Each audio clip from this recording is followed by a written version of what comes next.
चलो बच्चों, तो आज हम लोग मैथ्स में फर्स्ट वाला चैप्टर कंटिन्यू करें ना। भाई हमने पहला चैप्टर शुरू किया था ना नंबर सिस्टम्स के बारे में, तो आज उसे हम लोग कंटिन्यू करें। पहली दो एक्सरसाइज हमने समझी थी, एक्सरसाइज 1.1 एंड 1.2। आज हमें 1.3 एक्सरसाइज के कुछ सम्स देखने हैं, ठीक है।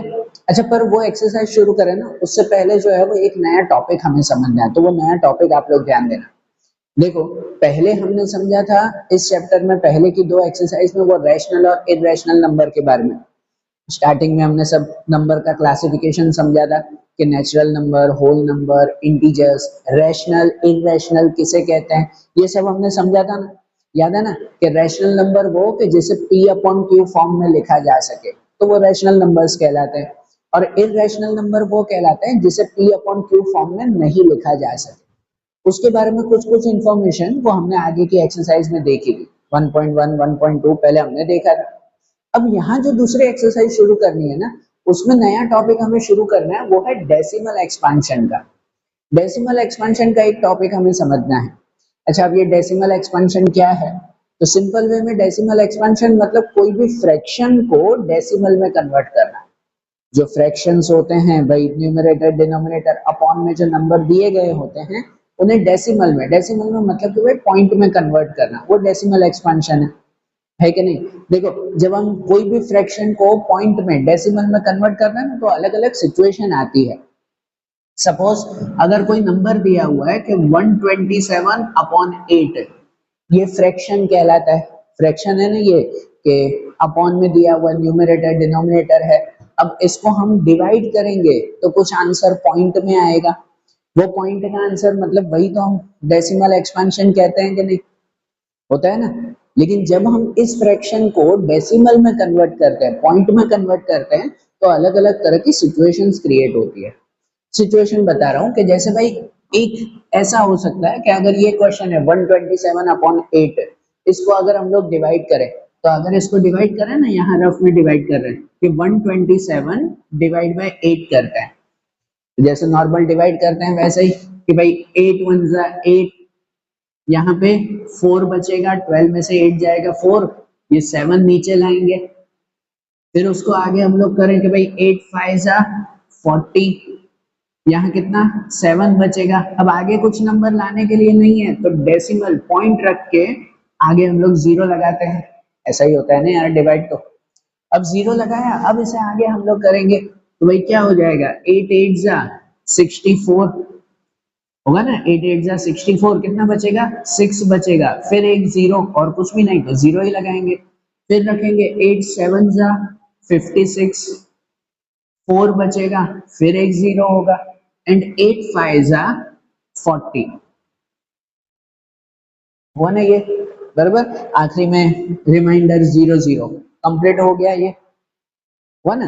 देखो, एक ऐसा नंबर होता है कि इसको हमने डेसिमल में कन्वर्ट कर रहे हैं ना, तो खत्म हो गया, पूरा डेसिमल में आंसर मिला, परफेक्ट एक्सपांशन हुआ, ठीक है ना, पूरा आंसर मिला हमें कि इनका डिवाइड किया तो आंसर मिल रहा है पॉइंट में 15.875, ये मिल रहा है ना। एक देखो ऐसा होता है, तो कुछ ऐसे भी होते हैं, सपोज अगर ऐसा नंबर है कुछ कि मैं डिवाइड करूं 125 अपॉन 6, इसको मैं 6 से अगर डिवाइड करूं, बराबर 125 अपॉन 6 से करें, चलो अगर इसको डिवाइड करें, मैं रैंडम नंबर ही लिया है पर एक सिचुएशन बताने के लिए। अब 125 को 6 से डिवाइड करें तो 6 2 जा 12, 0 0 5 नीचे लाएंगे। अब 6 की टेबल में 5 आता है, नहीं आता ना, नहीं आता तो फिर क्या करेंगे, 6 की टेबल में 5 आता ही नहीं, तो पहले जीरो लगाएंगे। जीरो लगाएंगे और पॉइंट लगाकर यहाँ जीरो, और कुछ नंबर उतारने के लिए नहीं है, तो डेसिमल लगाकर ही जीरो रखना पड़ेगा हमें। ऐसे ही करते हैं ना डिवाइड, एक नंबर नीचे उतारा 5, अब 6 की टेबल में 5 तो आता ही नहीं, तो ऊपर जीरो करके दूसरा नंबर नीचे लाएंगे। कोई आता ही ना हो टेबल में तो जीरो रख के आगे नंबर करते हैं, बेसिक डिवीजन है बेटा। और अगर कुछ आगे नंबर उतारने को नहीं है तो पॉइंट लगाकर जीरो। अब 50 हो गया, तो 6 से अगर करें तो क्या हो जाएगा, 6 8 जा 48, यही होगा ना कि 6 8 जा 48 है, तो क्या हो जाएगा, यहाँ पे 2 बचेगा, फिर एक जीरो, तो 6 3 जा 18, 6 3 जा 18, फिर 2 बचेगा, फिर एक जीरो, फिर 6 3 जा 18, 2 बचेगा, फिर एक 0, फिर 6 3 जा 18, 2 बचेगा, फिर एक 0। तो मतलब इसका तो एंड ही नहीं होगा, 3 3 3 3 3 3 चलता ही जाएगा। मतलब यहाँ हमने इसको डिवाइड किया ना तो कुछ आंसर मिला 20.833333, कभी खत्म नहीं होगा हमारा, चलता ही रहेगा ना ये तो नंबर, कभी एंड ही नहीं होगा इसका। हो गया कि नहीं वैसे? तो देखो, जब भी हम फ्रैक्शन को डेसिमल में कन्वर्ट करते हैं, ये फ्रैक्शन को जब डेसिमल में कन्वर्ट करते हैं तो मेन ये दो सिचुएशन आती है। कभी पूरा आंसर मिल जाता है तो कभी पूरा आंसर मिलता ही नहीं, वो चलता ही रहता है, चलता ही रहता है, होता है ना वैसा।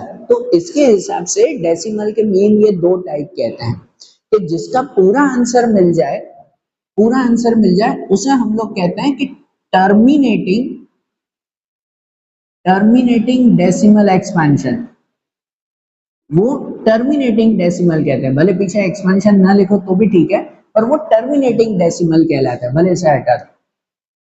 टर्मिनेटिंग मतलब जो पूरा हो गया, जिसे डिवाइड करते वक्त आखिरी आंसर आ गया, रिमाइंडर 0 हो गया, अब इसका आगे डिवाइड नहीं होगा, कंप्लीट आंसर मिले, वो टर्मिनेटिंग डेसिमल कहते हैं हम लोग। और जिसका पूरा आंसर मिल ही नहीं रहा है, इसको तो चलते ही रहो, चलते ही रहो, 3 3 3 3 3 3 खत्म ही नहीं होगा इसका, है कि नहीं, एंड तक चलता रहेगा। तो उस डेसिमल को हम लोग नाम देते हैं नॉन टर्मिनेटिंग, कि नॉन टर्मिनेटिंग डेसिमल या non terminating decimal expansion non terminating कहलाता है, कि जिसका कोई एंड नहीं हो रहा है। बराबर, ये चीज ध्यान में रखना बेटा कि कभी भी हम डेसिमल एक्सपेंशन करते हैं, मतलब कि भाई फ्रैक्शन को डेसिमल में कन्वर्ट करते हैं, तो दो सिचुएशन मिलती है कि एक पूरा आंसर मिल जाए तो उसे हम लोग कहते हैं टर्मिनेटिंग डेसिमल एक्सपेंशन, और एक जिसमें पूरा आंसर नहीं मिल रहा है, चलता ही रह रहा है, चलता ही रह रहा है, तो उसे कहते हैं नॉन टर्मिनेटिंग डेसिमल एक्सपेंशन। रहेगी बात ध्यान। अच्छा, अब एक स्टेप आगे, तो देखो टर्मिनेटिंग में तो पूरा आंसर मिल गया, बात खत्म है। लेकिन जब नॉन टर्मिनेटिंग आता है कि इसका पूरा आंसर नहीं मिल रहा है, तो उसमें भी अलग अलग सिचुएशन आती है, उसमें भी अलग अलग सिचुएशन आती है। एक और सिचुएशन बता रहा हूँ कि जैसे सपोज अगर क्वेश्चन है 22/7, कि अगर 22/7 करना है, हाँ पाई की वैल्यू आई ना, याद आया ना, पर चलो 22 डिवाइड बाय 7 करें हम लोग। 22 डिवाइड 7 कैसे करें, 7 3 21, 1 बचेगा यहाँ पर, आगे कुछ भी नहीं है तो पॉइंट लगाकर 0, बराबर। 10 आया यहाँ पे तो 7 1 7, 3 बचेगा फिर 0, 3 बचेगा फिर 0, 7 4 28, 2 बचेगा फिर 0, 7 2 14, फिर 6 बचेगा 0, 7 8 56, 4 बचेगा 0 आएगा यहाँ पर, 7 5 35, 5 बचेगा 0, 7 7 49, 1 बचेगा 0। अब देखो ये नंबर चलता ही रहेगा ना आगे, चलता ही रहेगा कि नहीं, ये कंटिन्यू रहेगा ना। अब बात यहाँ पर ऐसे आती है कि 22 डिवाइड 7 किया तो यहाँ कुछ नंबर मिला कि 1 4 2 8 5 7, और आगे भी और काफी सारा चल रहा है उसमें, हो रहा है ना वैसे।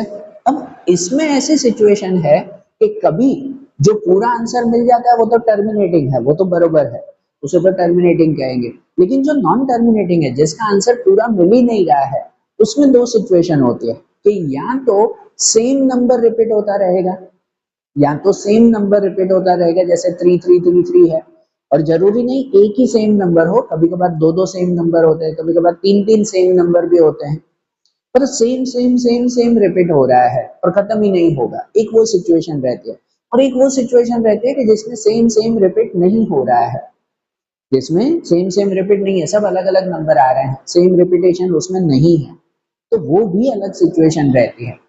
तो नॉन टर्मिनेटिंग के अंदर जिसमें एंड हो ही नहीं रहा है, तो उसमें दो तरह की सिचुएशन होती है कि या तो सेम नंबर रिपीट हो रहा है, और अगर सेम नंबर रिपीट हो रहे हैं तो उसे हम लोग कहते हैं रिकरिंग, रिकरिंग डेसिमल।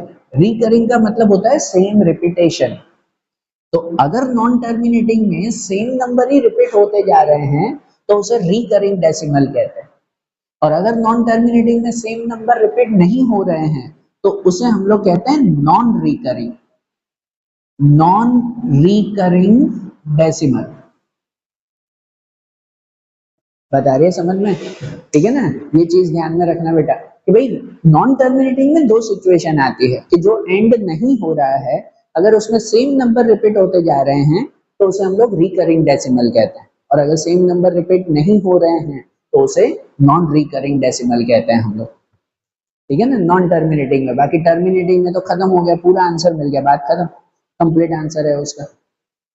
रहेगी बात ध्यान। तो डेसिमल एक्सपेंशन के ना ये अलग अलग टाइप होते हैं, टर्मिनेटिंग एंड नॉन टर्मिनेटिंग, और नॉन टर्मिनेटिंग में फिर अलग अलग रिकरिंग या नॉन रिकरिंग, इसे नोट करना। तो अब जो हम एक्सरसाइज 1.3 शुरू करेंगे वो इसके बेस पर शुरू करेंगे। हमारे एक्सरसाइज 1.3 का पहला क्वेश्चन इसी टॉपिक का है। इस एक्सरसाइज में काफी सारे नए नए टॉपिक्स हैं, तो मैं सब टॉपिक एक साथ नहीं बता रहा हूँ, जैसे जैसे सम आएगा वैसे वैसे मैं आपको बताता जाऊंगा। ठीक है ना, सम में, सम के बीच में जो जो नई बातें आएगी वो मैं आपको रिपीट करवाता जाऊंगा फिर। बरोबर है? तो चलो ये नोट कर लो डेसिमल एक्सपेंशन के टाइप। तो अब मैं ये रफ करके और एक्सरसाइज 1.3 का पहला क्वेश्चन स्टार्ट करूं। देखो अब आपके एक्सरसाइज 1.3 में जो पहला क्वेश्चन है, आपकी टेक्स्ट बुक साथ में रखो। देखो इसमें पहले क्वेश्चन में दिया हुआ ये ना कि write the following in decimal form and say what kind of decimal expansion each has. कि यहाँ जो क्वेश्चन दिए हुए हैं उसे डेसिमल में हमें लिखना है, मतलब पॉइंट में लिखना है, और बताना है कि उसका कौन सा काइंड है, मतलब कौन सा टाइप है, टर्मिनेटिंग है कि नॉन टर्मिनेटिंग है, रिकरिंग है कि नॉन रिकरिंग है, वो हमें इसमें बताना है। ठीक है, तो मतलब सबको डिवाइड करके हमें बताना है ना यार।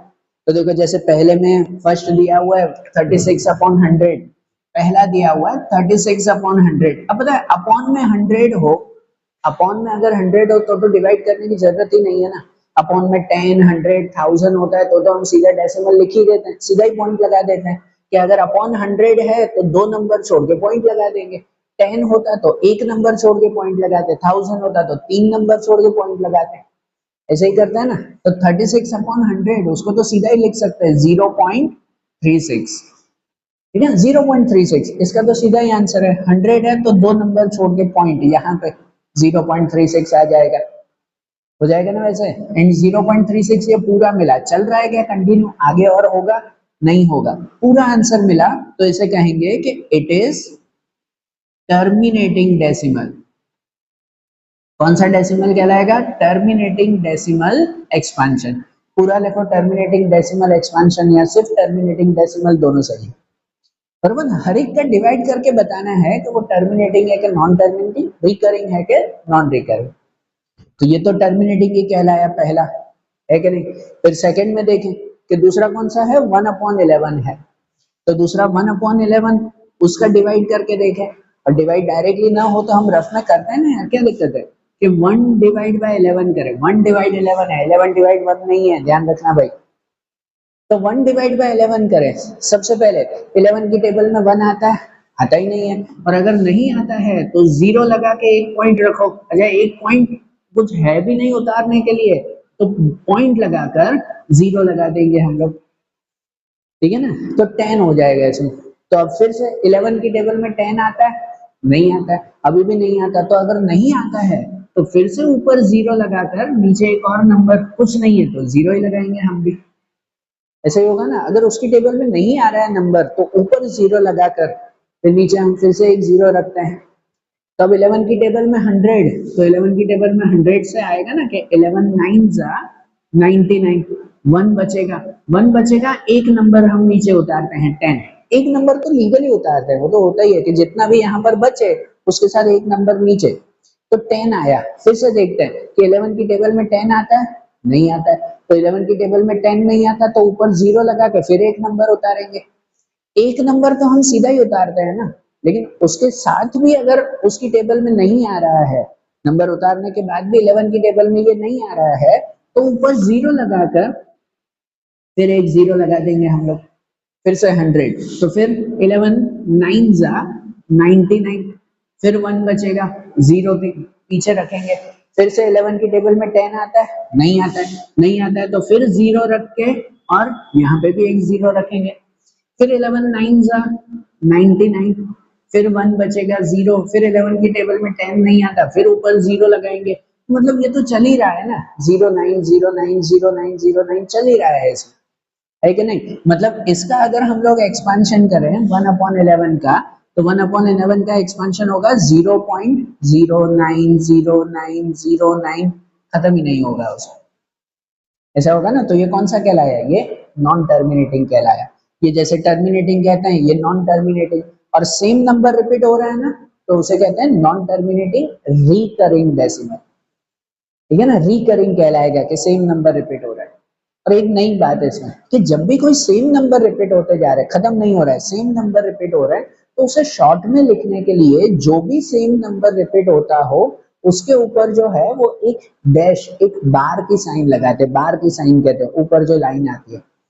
मतलब सपोज अगर इसमें 09090909 रिपीट हो रहा है, तो उसको शॉर्ट में ऐसे लिखते हैं कि 0.09 बार, ये ऊपर बार की साइन लगाते हैं। कोई भी नंबर के ऊपर अगर बार की साइन है, ये बार साइन कहते हैं हम लोग, किसी के भी ऊपर अगर ये साइन है तो इसका मतलब ये दो नंबर रिपीट हो रहे हैं। अगर सपोज खाली 9 के ऊपर ही होती है साइन, तो मतलब खाली 9 रिपीट हो रहा है, 9 ऐसे रिपीट हो रहा है। अगर दोनों के ऊपर ये साइन है तो इसका मतलब 09 दोनों रिपीट हो रहे हैं, फिर पीछे डॉट डॉट डॉट नहीं करते, ठीक है ना। ये साइन ही डिस्क्राइब करते हैं कि 09090909 एंड तक चलेगा उसमें, बता रहा है ध्यान, ठीक है ना। ये नोट करना है, इसे शॉर्ट में लिखते हैं। और चलो इसको हम टाइप भी लिखें, तो टाइप में ये कौन सा कहलाएगा, नॉन टर्मिनेटिंग कहलाएगा ना। तो लिखेंगे कि इट इज नॉन टर्मिनेटिंग, और कौन सा है, सेम नंबर रिपीट हो रहा है, तो नॉन टर्मिनेटिंग रिकरिंग डेसिमल, कि ये नॉन टर्मिनेटिंग रिकरिंग डेसिमल कहलाया उसे, बराबर पूरा ही लिखेंगे उसे, ठीक है। तो ये इसका आंसर। फिर वैसे ही थर्ड वाला देखो, कि थर्ड क्वेश्चन में क्या दिया हुआ है। तो अब थर्ड क्वेश्चन दिया हुआ 4 1/8, ये है 4 1/8। तो ये मिक्स फ्रैक्शन है, मिक्स फ्रैक्शन है ना, पहले इसको इम्प्रॉपर में करना पड़ेगा, फिर उसके बाद हम लोग ऐसे डिवाइड करेंगे सिंपल वे में, कि मिक्स को इम्प्रॉपर में करें। तो मिक्स फ्रैक्शन को इम्प्रॉपर में कैसे करते हैं, तो इम्प्रॉपर में करने के लिए ना इसको सॉल्व करते हैं हम लोग, कि इन दोनों का मल्टीप्लाई और इससे प्लस, ये ऐसे मिक्स फ्रैक्शन का इम्प्रॉपर में होता है, ऐसा ही करते हैं ना यार, पहले के स्टैंडर्ड में कर चुके हैं हम ऐसा। मिक्स को इम्प्रॉपर में करना है तो हम इस तरह से करते हैं कि ये इन दोनों का मल्टीप्लाई होता है, 8 4 जा 32, 32 और +1 तो वो 33, 33 और अपॉन 8, ऐसे रहेगा इसमें, ठीक है ना। इन दोनों का मल्टीप्लाई, इसका प्लस 33/8। और अब 33/8 को हम डिवाइड करें, तो अब इसको डिवाइड करें, क्या आंसर आ रहा है, 33 डिवाइड बाई 8, तो 8 4 जा 32, 1 आगे कुछ भी नहीं है तो पॉइंट लगा के 0, है ना, पॉइंट लगाकर 0 रखेंगे। फिर 8 1 जा 8, 2 बचेगा 0, 8 2 जा 16, 4 बचेगा 0, 8 5 जा 40, 0 0। पूरा आंसर, कंप्लीट आंसर मिला। आगे डिवाइड हो रहा है नहीं, पूरा आंसर मिला है। क्या आंसर मिला हमें, तो 4.125 कंप्लीट मिला है। और कंप्लीट मिला मतलब ये कौन सा डेसिमल कहलाया, टर्मिनेटिंग डेसिमल कहलाया, बराबर ना। टर्मिनेटिंग हुआ, नॉन टर्मिनेटिंग नहीं है, तो इसमें लिखेंगे कि इट इज टर्मिनेटिंग डेसिमल, कि ये टर्मिनेटिंग डेसिमल एक्सपेंशन हुआ, बराबर। सिंपल है ना, सिर्फ डिवाइड करके बताना है टर्मिनेटिंग है कि नॉन टर्मिनेटिंग। जैसे फोर्थ वाला है 3/13 दिया हुआ, 3/13, तो चलो 3/13, 3 को 13 से डिवाइड करके देखें। यहाँ करें हम लोग 3/13, ठीक है। मैं सब मिक्स कर रहा हूँ ये रफ में, तो ध्यान में रखना, यहाँ पर ये पूरा रफ वर्क चल रहा है, तो ध्यान से समझना। यहाँ डिवाइड कर रहा हूँ 3/13, तब 13 की टेबल में 3 नहीं आता है ना, 13 की टेबल में 3 तो नहीं आता, तो ऊपर 0 पॉइंट करके यहाँ पर भी 0 रखेंगे हम लोग।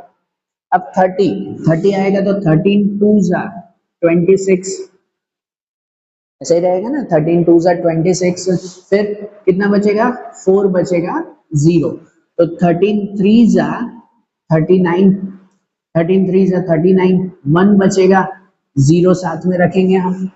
अब फिर से 13 की टेबल में 10 आता है, नहीं आता है, 13 की टेबल में 10 तो नहीं आता, तो ऊपर 0 लगा के फिर नीचे एक और 0 रखेंगे।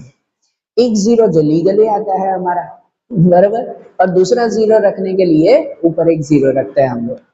अब 100 तो 13 7 जा 91, 13 7 जा 91, क्या बचेगा 9 बचेगा, फिर जीरो है ना, 9 बचेगा जीरो, तो क्या रखेंगे हम 13 6 जा, तो 13 6 जा 78, 13 6 जा 78 होगा।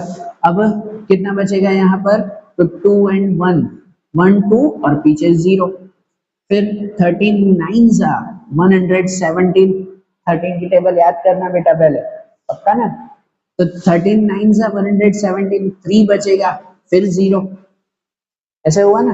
अब क्या, अब फिर से 13 2 जा 26, ऐसा ना।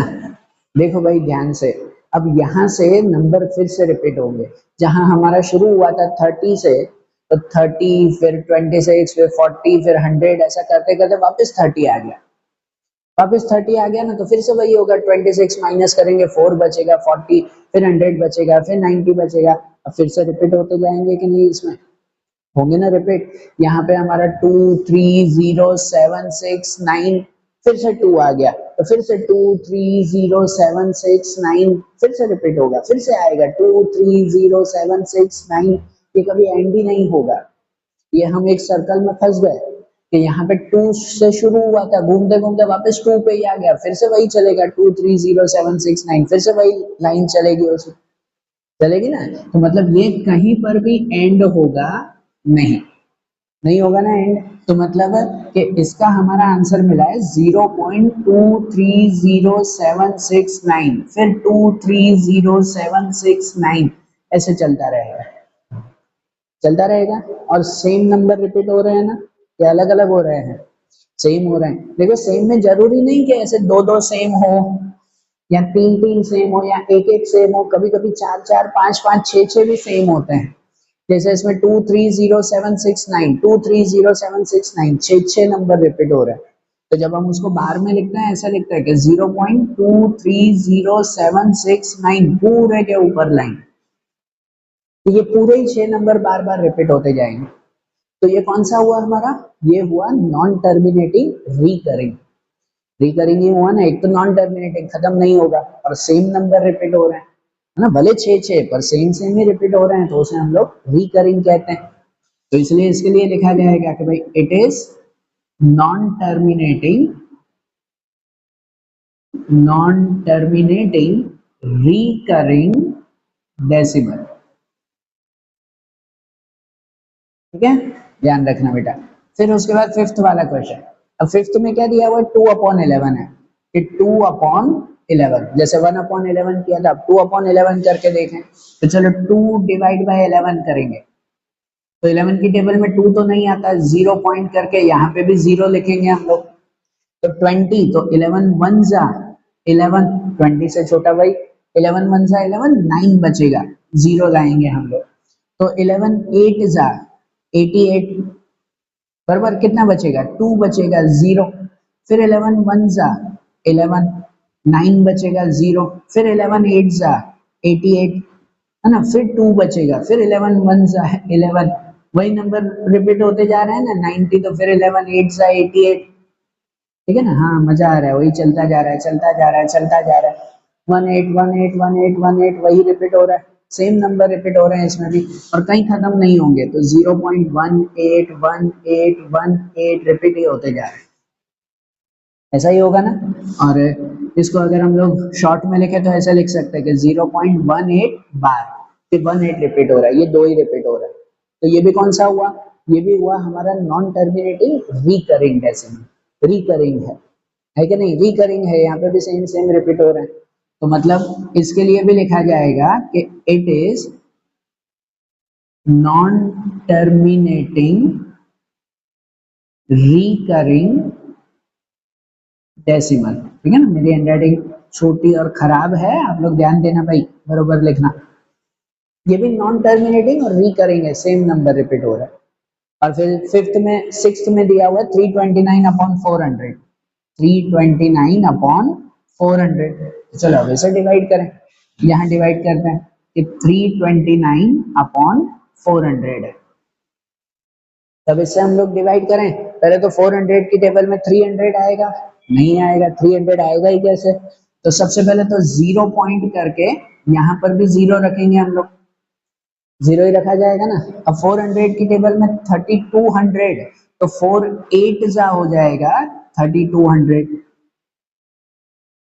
है कि नहीं? 400 है तो हमें 4 की टेबल ही लिखनी है ना, कि 4 8 जा 32, पीछे ये 2 0 होगा ना वैसे लॉजिक। तो 4 8 जा 3200 होगा, कितना बचेगा? 90 बचेगा यहाँ पर। ये तो 2 2 3 3 कट 90 बचेगा, एक और 0 रखेंगे, तब 900 बचा। तो 4 2 जा 800, 4 2 जा 800, 100 बचेगा, एक और 0 लगाएंगे, एक 0 तो लगाते ही हैं हम लोग, तो 1000 हो जाएगा। फिर 4 2 जा 800, 4 2 जा 800, 200 बचेगा, फिर एक 0, तो 4 5 जा 2000, है ना? 4 5 जा 20, मतलब कि 2000 हो जाएगा उसमें। तो पूरा हो गया ना, नीचे रिमाइंडर 0 0 हो गया, आगे चलेगा? कुछ भी नहीं चलेगा आगे। ये हमारा कंप्लीट आंसर मिला 8225, मतलब इसका आंसर मिला हमें कि 0.8225, ये पूरा आंसर है ना? पूरा आंसर मिला, तो इसको कौन सा डेसिमल कहेंगे? टर्मिनेटिंग डेसिमल कहेंगे। तो इसके लिए लिखेंगे कि भाई इट इज टर्मिनेटिंग डेसिमल।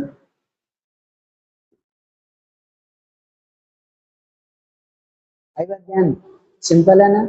ये ध्यान देना बेटा कि भाई डेसिमल एक्सपांशन किस तरह से करना है, कि भाई इसको डिवाइड करके बताना है। पूरा आंसर मिले तो टर्मिनेटिंग, पूरा नहीं मिल रहा है तो नॉन टर्मिनेटिंग, और उसमें भी सेम नंबर रिपीट हो रहे हैं तो रिकरिंग, सेम नहीं हो रहे हैं तो नॉन रिकरिंग।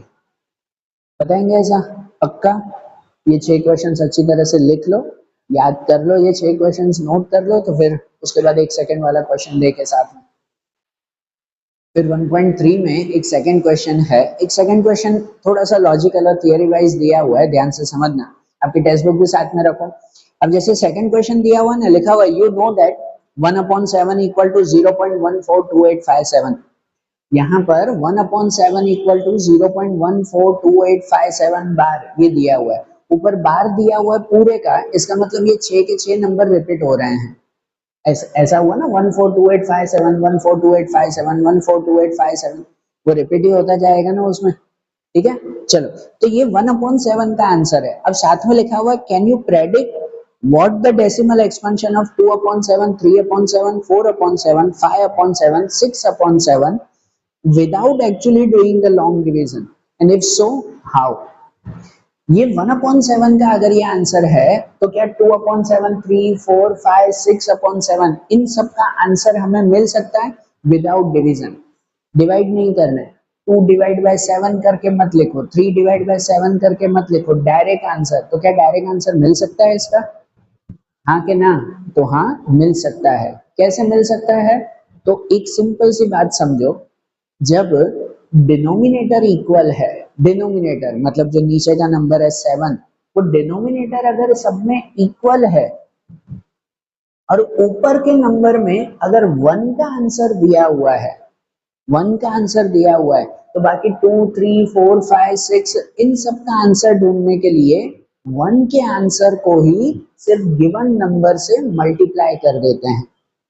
जैसे हम नॉर्मल टेबल लिखते हैं ना, कि 9 1 जा हमें पता है, 9 1 जा पता है, तो 9 2 जा 9 3 जा 9 4 जा हम सिर्फ 9 से ही मल्टीप्लाई कर देते हैं।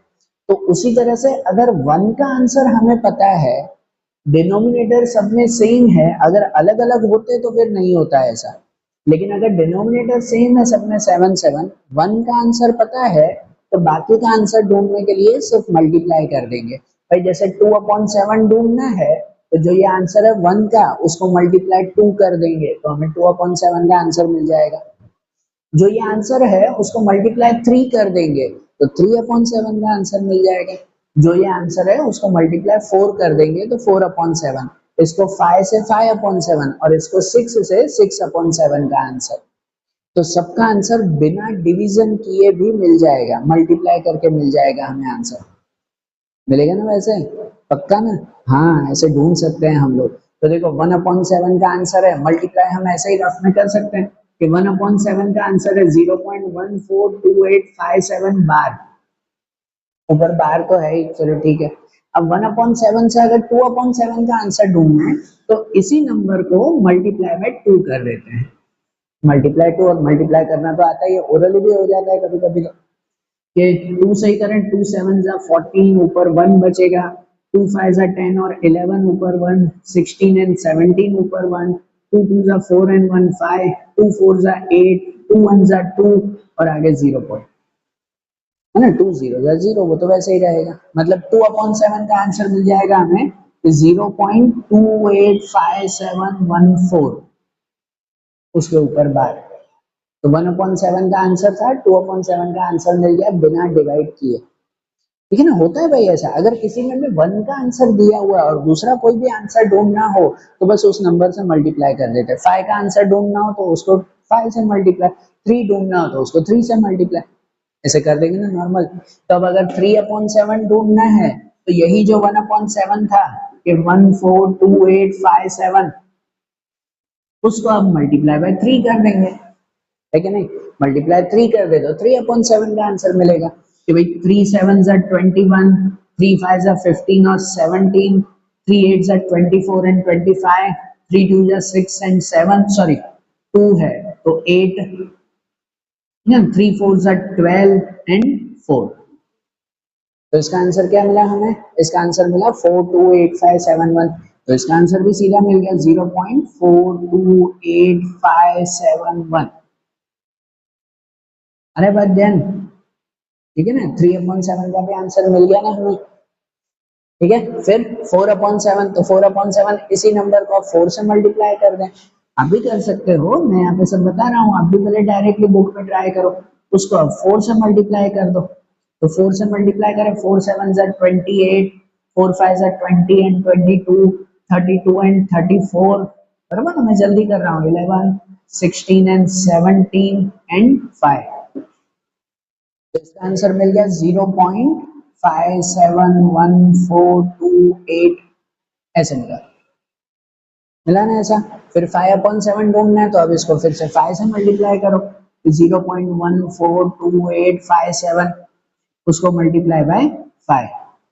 5 से कर रहे हैं वैसे ही मल्टीप्लाई करें कि 5 7 जा 35, 5 5 जा 25 और 28, 5 8 जा 40 और 2 42, फिर 10 एंड 14, 20 और 21 एंड 7। ठीक है, तो यहाँ मिल जाएगा हमें 0.714285। आ रहे हैं ना बात ध्यान। तो और इसको ही अगर 6 में ढूंढना है तो 6 में वही नंबर 142857, उसको मल्टीप्लाई बाय 6 कर देंगे कि 6 7 जा 42, ऊपर 4, 6 5 जा 30 एंड 34, 3 6 8 जा 48, सॉरी सॉरी सॉरी, 6 8 जा 48, 48 एंड 3 51, ऊपर 5, 6 2 जा 12 एंड 5 17, ऊपर 1, 6 4 जा 24 एंड 25, ऊपर 2 एंड 8। ठीक है, तो इसका आंसर मिला हमें 0.857142। मिला कि नहीं। तो देखो सबका आंसर हमें मिल गया बिना डिवाइड किए हुए, कि 1 का आंसर पता था तो बाकी सबका आंसर भी मिल गया, मिल गया पक्का। अच्छा, अब इन सब के आंसर में ना एक थोड़ा सा और भी वो लॉजिकल पैटर्न वो देख रहे हो, ठीक है ना। पैटर्न है कि कोई भी नंबर को 7 से डिवाइड करते हैं ना तो ज्यादातर ये पैटर्न मेंटेन रहती है। ये पहले के 6 नंबर में तो दिखाई दे ही रही है कि देखो 1/7 था, 1 को 7 से डिवाइड करो, 142857, ये 6 नंबर है ना, सब में देख लो यही नंबर है 142857, सब में वही है 142857, 142857, 142857, 142857, 142857, सब में वही है कि नहीं। देखो 7 से किसी को भी डिवाइड करते हैं ना, ज्यादातर यही नंबर रिपीट होते हैं 142857, और इन्हीं नंबर से ही बाकी के नंबर भी बनते, भले आगे पीछे बनते उसी से ही, है कि नहीं। ये एक पैटर्न है मस्त 7 से डिवाइड करने की। अरे बात ध्यान, पक्का ना, थोड़ा लॉजिकल है पर सिंपल याद रखो कि 1 का आंसर दिया हुआ है, बाकी का आंसर ढूंढना हो तो बस उसको मल्टीप्लाई करके क्लियर करते हैं। रहेगा ध्यान, करेंगे आप भी क्लियर, नोट कर लो चलो। और जैसे आज ये 1.3 का फर्स्ट एंड सेकंड क्वेश्चन देखा ना, अब थर्ड वाला क्वेश्चन वहां से एक नया टॉपिक स्टार्ट हो रहा है, वो नया टॉपिक अब हम लोग कल के वीडियो में स्टार्ट करेंगे। ओके, नोट कर लेना ऐसे, ठीक है ना। Thank you.